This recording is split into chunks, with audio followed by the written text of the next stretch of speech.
So let's start with this whole notion of customer experience. I mean, honestly, I was on the phone online and then on the phone with an executive at Oracle a couple of days ago, and he said to me, that whole concept is a bit woolly, like vague to him. He wasn't sure, even though Oracle provides that to their customers, he wasn't sure what that really meant. So from your perspective, Stewart, when you guys were setting up Kenandy, what did you think about when it came to customer experience? What was your philosophy around that? Yeah, I think that's a great question. For us, I'd say customer experience is central to everything we do at Kenandy. From the products we decide to add to the product, to the user interface, to user assistance, all the way to sales and services. I think if Kenandy had like one factor to grade ourselves, I'd say that customer experience is probably at the top. And one of the things we've done is we've moved the whole concept of the experience to the product. So certainly like in terms of the features we developed, the user interface, but also in terms of the user assistance. And the community is definitely a very central part of that. Okay, cool. Marsh? So as I was saying, we had been an enterprise software company called Sanoa Systems. And at one point, about 5 years ago, they made the decision that the future for us was in the cloud. And so we were moving from being this heavy enterprise software for engineers, by engineers. And one thing that really is typical of enterprise software is that the users aren't usually the buyers, right? And so by moving into the cloud and becoming software as a service, we were making our product much more available, and that it was going to stand on its own merits, and that people who actually used it would be much more involved in the feedback loop. It also is the reason why we started using Get Satisfaction, because we knew that our existing support structures weren't going to scale in the same way. So, in terms of making the product more widely available and trying to create this feedback loop, I mean, we were committing to the fact that the experience is the product. So that was one part of it. So that's a similar pattern, really, that the product is the experience and that you were designing for the user, not for the buyer, right? Which, similar. Yes. Right, Absolutely. very, very similar. Absolutely. Right. And in advising your clients, Michael, I mean, because I would imagine you get called in for very specific projects, right, around social that would involve the website or some involvement in a network. And you probably have to lift your clients up a bit to get them to understand the why, not just the what and the how, I would imagine. Yep. So how do you help them understand the concept of customer experience and the tentacles it has throughout the organization? So I'll first echo what Stewart and Marsh said. The end result of a positive customer experience is positive customer behavior change. And at the same time, the end result of a negative experience is negative behavior change. So when I can communicate what that behavior change is to clients, whether it be a perception about a brand, a sale, an acquisition, advocacy, they can understand the importance of customer experience when I frame it as the result of whether that is positive or negative.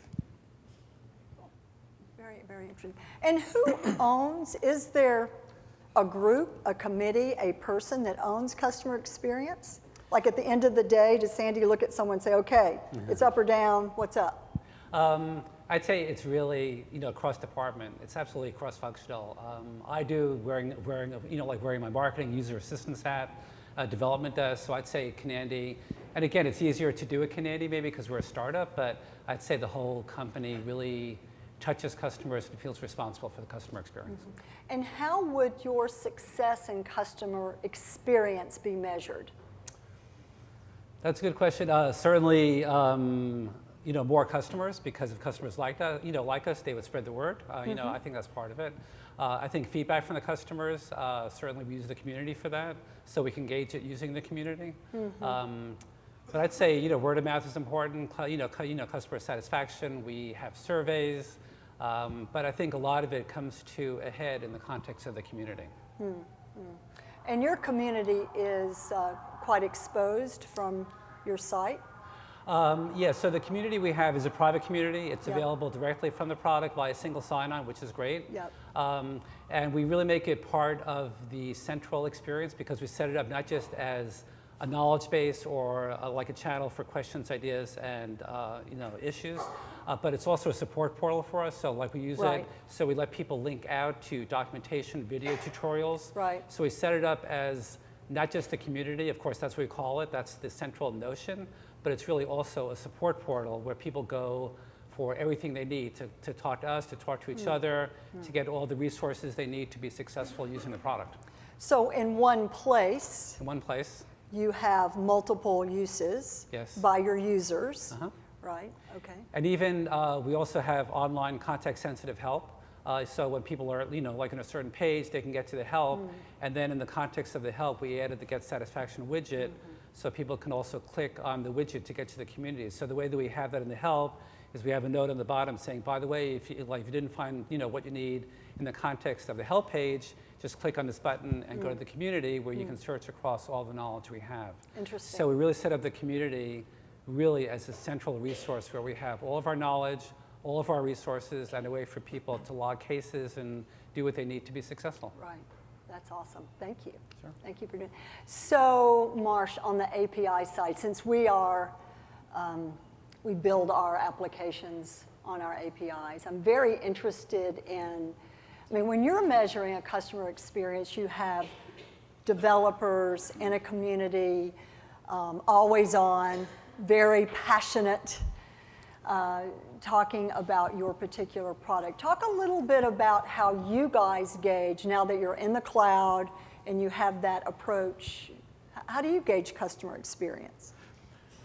So it's one of the great things about this new world we're in is that the feedback is so immediate.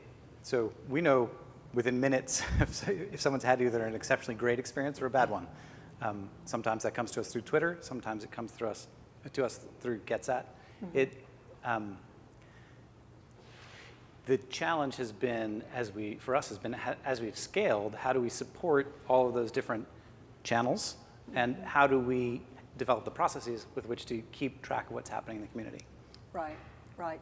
And when we were prepping on the phone the other day, you talked about a specific piece of feedback and some insight you had. Sure. And how quickly that came to the top, and others, I won't say piled on, but they added their own color to it, and then you were able to take that back in. Give the group that example, because I thought it was an excellent one. Sure. Relative to building products faster. Sure. So you begin to notice just through frequency the people who are just really getting involved at the beginning of their experience with your product. Right. And so we had one of these just a couple weeks ago.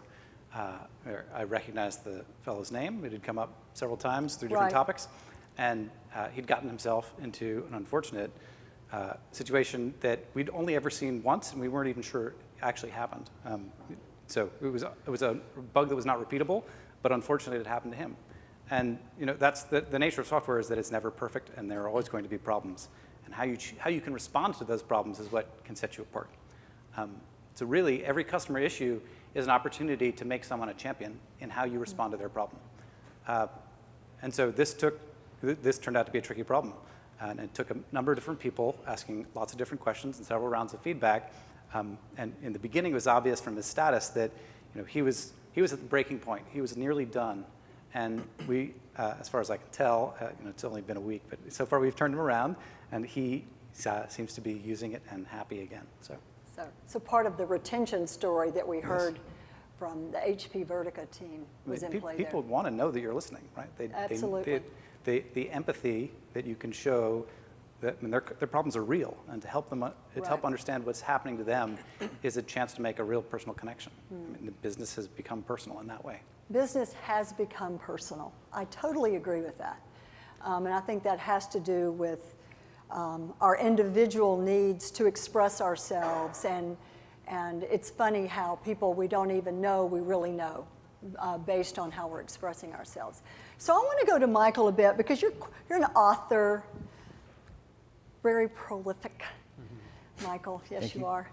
But the whole thing is messy. This whole customer experience, you've got digital strategies, you've got social strategies, you've got all these conversations going on, you've got internal CRM assets that we've invested in, and we've got these presences, in all these different networks. I mean, how would an organization sort all that out? I mean, how do you begin to tackle it and just parse it in your mind so you can, think about making progress? It just seems like a lot to me. Yeah, if I can just build on what Marsh was saying about customer experience, and I think one of the fundamental flaws of social customer support is, and handling, solving customer problems is that a lot of clients and just people in the industry feel like once you solve a particular customer support issue, you're done.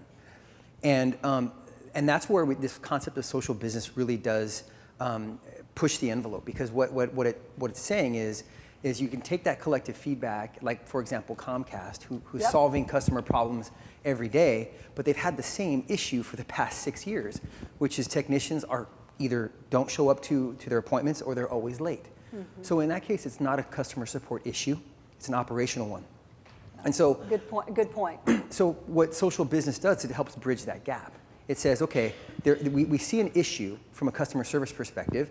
We're obviously going to have resources that are going to solve customer problems quickly and efficiently.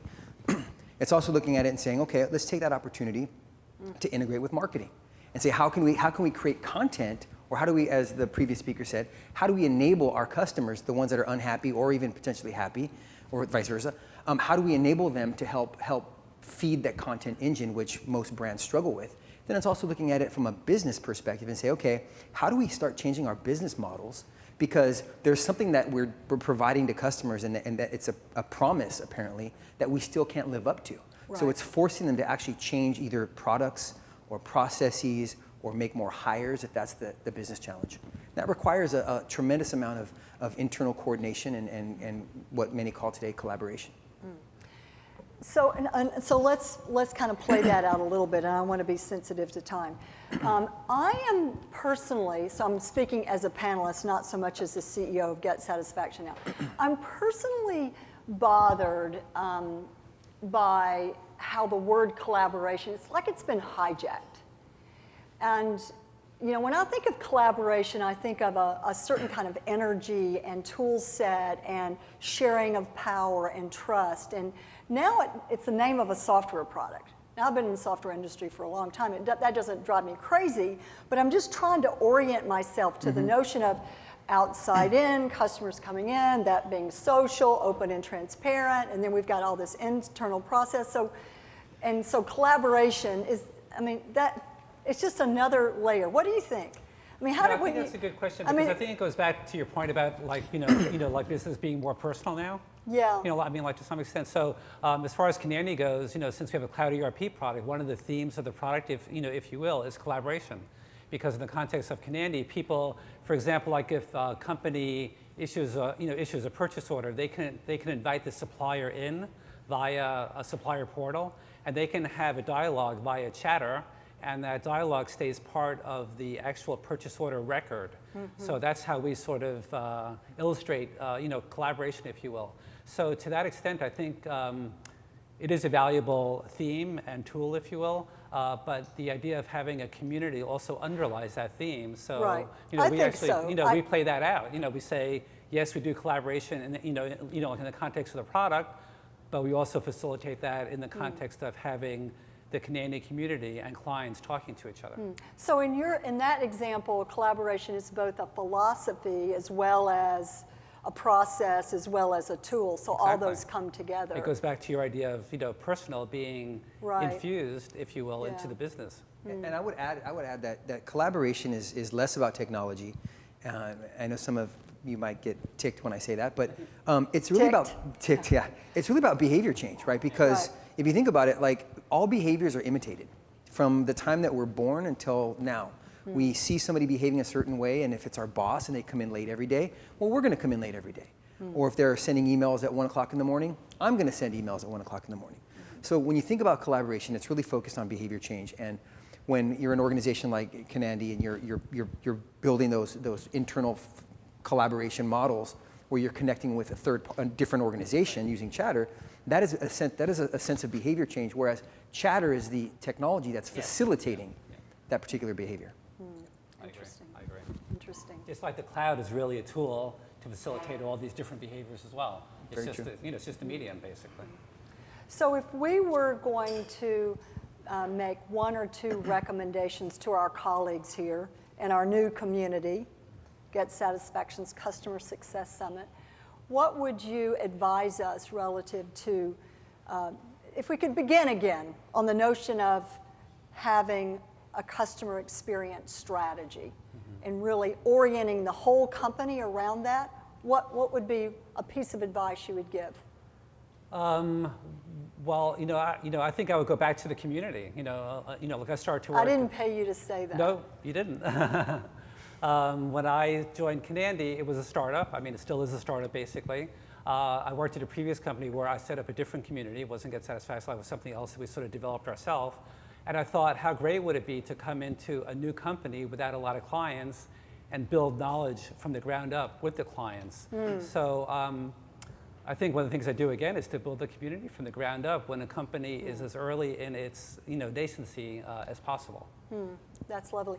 I like the notion of doing with instead of doing two or four. I think that's a strong collaborative theme. Yes. And building content with, building the knowledge base with, right really kind of speaks to community. Yeah.